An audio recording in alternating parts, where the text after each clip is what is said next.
কাঠিগোড়াতে এসছি, কাঠিগোড়ার বাসীর কাছে হাত জোর করে একটা আবেদন করতে। আবেদনটা হলো যে, যেভাবে ভারতীয় জাতীয় কংগ্রেস টিকিটটা একজন আরএসএস এর প্রচারককে দিয়ে দিয়েছে, আমি মনে করি এটা কংগ্রেসের আদর্শর পুরো বিপরীত।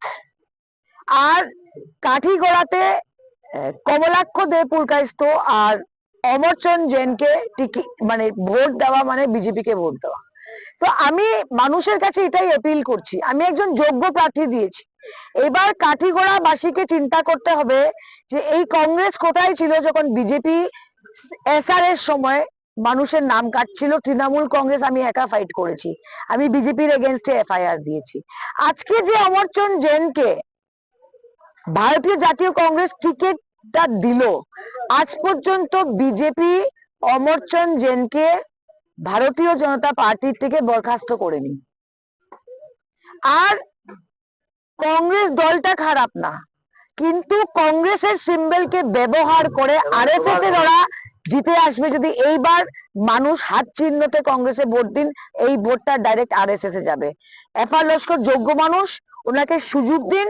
মমতা বন্দ্যোপাধ্যায়ের নেতৃত্বে আমি কাঠিগোড়াটা চাই, কাঠিগোড়ার মানুষকে একটা নতুনত্ব দেওয়ার জন্য। বর্তমানে আমাদের কাঠিগোড়ায় কংগ্রেস দল, যিনাকে বিগত দিনের আমাদের বিধায়ক ছিলেন কাঠিগোড়ার অমরচন্দ মহাশয়কে এনে কংগ্রেস দল ওনাকে প্রার্থিত্ব দিয়েছে।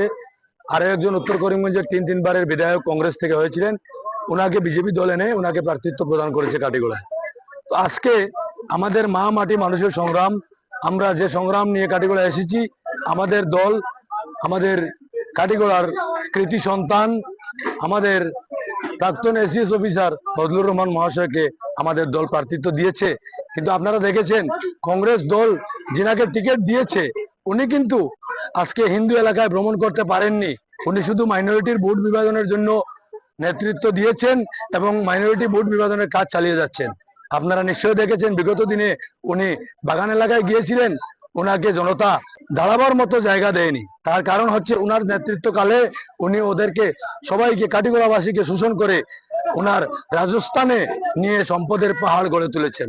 তাই কাঠিগোড়ার মানুষ সচেতন, ওরা বুঝতে পারবে আজকে আমরা যে সংগ্রাম নিয়ে কাঠিগোড়া আমাদের শান্তি সম্প্রীতি বজায় রাখার স্বার্থে আমরা সর্বধর্ম জাতির মানুষ একত্রিত হয়ে আমাদের মা মাটি মানুষের সংগ্রাম গড়ে তোলার জন্য আজকে কাঠিগোড়া সংগ্রাম চালিয়ে যাচ্ছি। তাই আমি আপামর জনসাধারণকে একটি কথা বলতে চাই, আমরা কাঠিগোড়াবাসী সজাগ এবং সচেতন মানুষ, আমরা বিভাজিত না হয়ে আমাদের প্রার্থীকে তৃণমূল কংগ্রেস দল থেকে নির্বাচিত করে আমাদের কাঠিগোড়ার শান্তি সম্প্রীতি বজায় রাখার জন্য আমি আহ্বান জানাচ্ছি। ধন্যবাদ।